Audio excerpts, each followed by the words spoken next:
मेहनत के फल। एक गांव में दो दोस्त रहते थे। एक का नाम सुनील और दूसरे का नाम अनिल था। दोनों में बहुत गहरी मित्रता थी। सुनील बहुत ही धार्मिक व्यक्ति था। वह हमेशा भगवान की भक्ति में लीन रहता था, जबकि अनिल बहुत ज़्यादा मेहनती था। एक बार दोनों ने 1 बीघा जमीन लेकर उसमें फसल उगाने के बारे में सोचा, जिसके बाद वह एक अच्छा सा घर बनाना चाहता था। इसके बाद दोनों दोस्तों ने खेत खरीद लिया। अनिल दिन रात खेत में मेहनत करता और सुनील मंदिर में बैठकर फसल अच्छी होने के लिए भगवान से प्रार्थना किया करता। इसी तरह से समय बीतता गया और कुछ दिन बाद फसल पक गई। फसल पकने के बाद उसकी कटाई करके उसे बाजार में जाकर बेच दिया। इसके बाद उन्हें अच्छा पैसा मिला। इस पर अनिल कहा कि इसमें मेरा ज़्यादा हिस्सा है, क्योंकि मैंने दिन रात एक करके खेत को खाद पानी देकर फसल उगाई है। लेकिन यह बात सुनकर सुनील गुस्सा हो जाता है और कहने लगता है कि धन का ज़्यादा हिस्सा मुझे मिलना चाहिए, क्योंकि मैंने अपने खेत में अच्छी फसल होने के लिए भगवान से प्रार्थना की है, और जब तक भगवान की मर्जी ना हो तब तक कोई भी कुछ नहीं कर सकता है।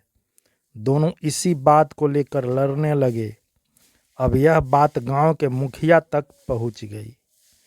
गांव के मुखिया ने सारी बात सुनने के बाद एक फैसला किया। मुखिया ने दोनों दोस्तों को चावलों की एक एक बोरी दी, जिसमें चावलों के बीच छोटे छोटे कंकर मिले हुए थे। मुखिया ने कहा, इस चावल की बोरी को घर ले जाओ और इसमें से सुबह तक चावल और कंकर अलग अलग करके लेकर आओ। फिर मैं सुबह फैसला करूंगा कि फसल का ज़्यादा धन किसको मिलना चाहिए। दोनों अपनी अपनी चावलों की बोरी लेकर घर चले गए। अनिल अपने चावलों की बोरी को खोलकर उसमें से कंकर अलग अलग करने में लग गया। सुनील अपनी चावलों की बोरी को लेकर मंदिर में चला गया और भगवान से चावलों से कंकर को अलग करने के लिए प्रार्थना करने लगा। बोले कि हे भगवान, मेरे चावलों से कंकर अलग कर दो। दोनों अगली सुबह मुखिया के पास पहुँचे। अनिल ने तो पूरी रात जागकर चावलों से एक एक करके सारे कंकर अलग कर दिए। इस पर मुखिया बहुत खुश हुआ और सुनील ने अपनी बोरी मंदिर से ले जाकर ऐसी मुखिया के सामने रख दी और मुखिया से बोला, आप बोरी खोलकर देख लीजिए। मुझे भगवान पर पूरा विश्वास है कि इस चावल की बोरी से सारे कंकर निकल चुके होंगे। लेकिन जब मुखिया ने चावलों की बोरी खुलवाई तो देखा सारे कंकर चावलों के बीच ही मौजूद थे। मुखिया ने सुनील को समझाते हुए कहा कि भगवान भी हमारी मदद जब ही करते हैं जब हम अपनी तरफ से मेहनत करते हैं। यह बात समझाते हुए मुखिया ने फसल का ज़्यादा धन अनिल को दे दिया।